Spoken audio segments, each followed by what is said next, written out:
This morning's show is brought to you by the Filipino American Club, which would like to remind you that they meet today and every Thursday in room C13. Come taste food, learn about our culture, and make new friends. Good morning, Broncos.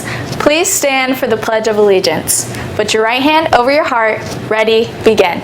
I pledge allegiance to the flag of the United States of America and to the republic for which it stands, one nation, under God, indivisible, with liberty and justice for all. Good morning, Broncos. I'm your host, Frida Aguayo. And I'm your host, Madison Cervantes. And now let's get into this morning's headlines.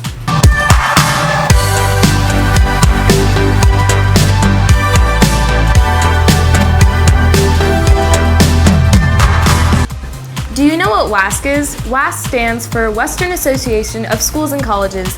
They visit every 6 years and give us our accreditation. Accreditation means our school is approved and the grades you earn on your transcripts and take to college are validated. WASC is coming in a couple of weeks, so be prepared for many visitors coming into your classrooms. And now let's see what announcements we have for the seniors.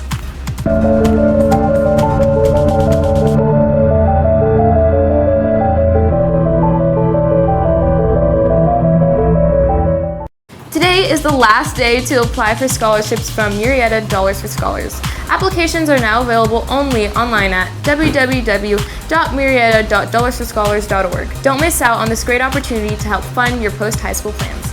Community service hours are due tomorrow. Make sure you get all of your local supervisors to sign off your paper and turn it into your counselor's office as soon as possible. There are less than 30 seats available for grad night. Get your seats for Bus 11 today. Don't miss out on this event.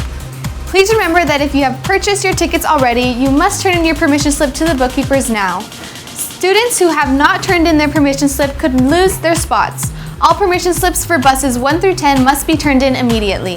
Tickets can be purchased through the school's online trading post or with Miss Lindemeyer only. And now let's see what announcements we have for the sophomores and the juniors.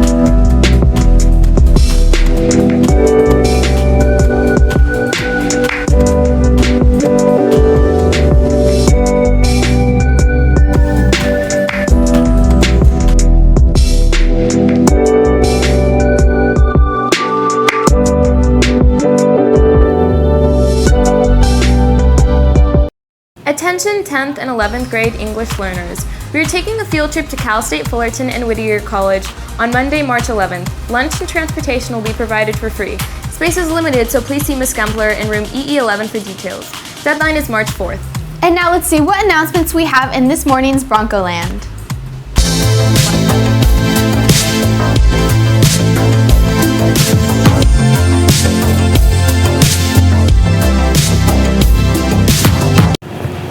Good morning, Broncos. Last night, girls lacrosse defeated Hemet 5-3. 3 goals were scored by Jillian Havoski, 1 goal from Gabby Eatman, and 1 goal from Caitlin Smith. Great job, girls. Today, track and field has an away meet in Riverside at 3:15. Tomorrow, baseball plays away at Murrieta Mesa, while boys volleyball also plays away at La Jolla. And finally, boys lacrosse has a home game on Saturday at 7 against Roosevelt. So be sure to wish all these teams good luck. That's all for today, Broncos. Have a great day. Now let's see what announcements you have in this morning's Club Corner.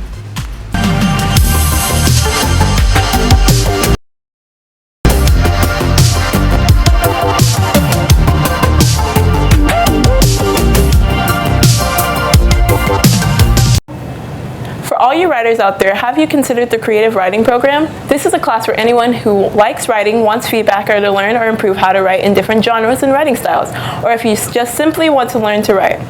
This class works for anyone's style of writing: poems, short stories, children's books, and more. You can work in partners or by yourself. See Mrs. Ryan in room M113 for any questions or concerns you may have. Speak with your counselor and register for the next school year. Bye, Broncos!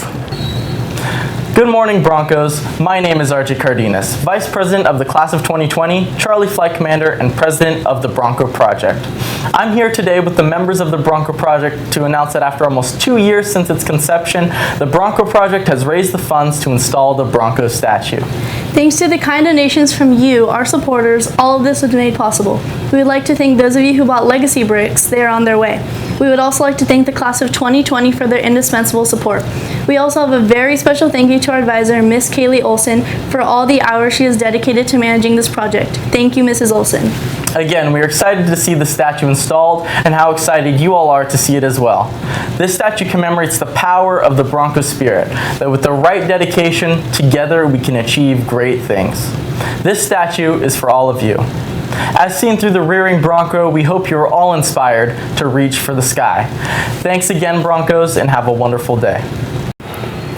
Hi, my name is Willie and I'm from YGLC, and for my Black History Spotlight, I will be talking about Dr. Don Shirley. Dr. Shirley was a jazz piano player who really made an impact on the jazz scene during the 1950s and 60s. He holds 3 doctorates, and his life was most recently shown in the Oscar-winning movie The Green Book. Thank you.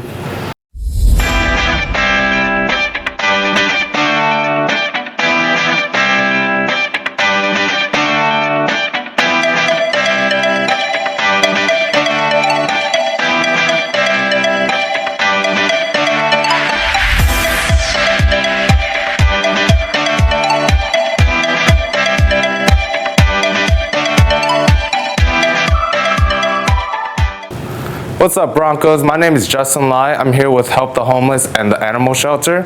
This is a donation opportunity to help out our community.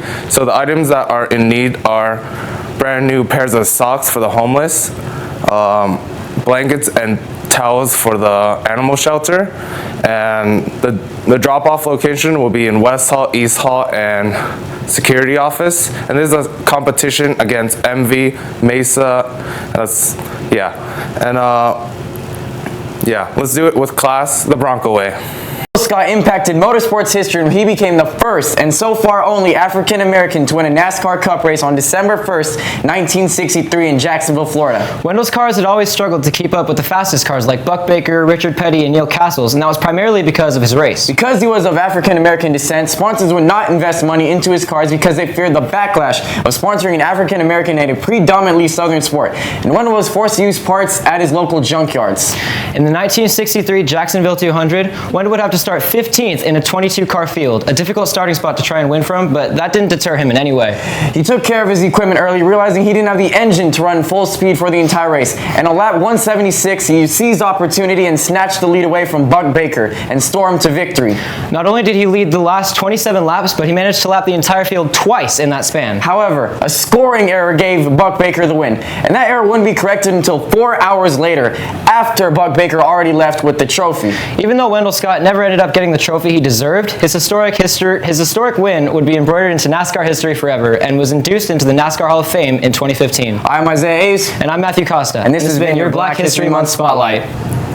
Hi, my name's Kiana Giraldo. And I'm Lorraine Rodriguez, and we're doing the Black History Month Project Spotlight opportunity. We're talking about Garrett Morgan, who blazed the trail for African American inventors with his patents. With only an elementary school education, Garrett Morgan, born in Kentucky on March 4th, 1877, began his career as a sewing machine mechanic.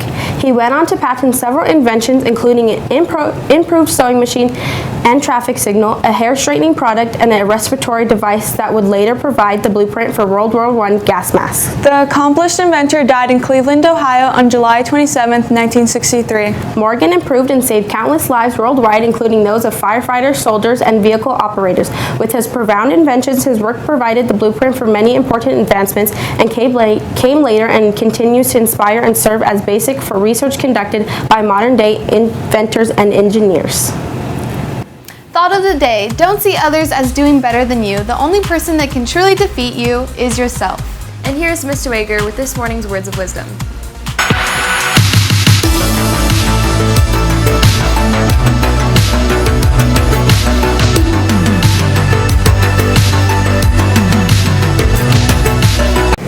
Hey, good morning, Broncos. Our theme this week is unselfishness. There's a book written by Notre Dame psychologists Christian Smith and Hillary Davidson called The Paradox of Generosity. Giving we receive, grasping we lose. So this book provides actual scientific evidence and measurable data that people who are more generous with their time and money are happier, healthier, and more resilient than those who are less giving.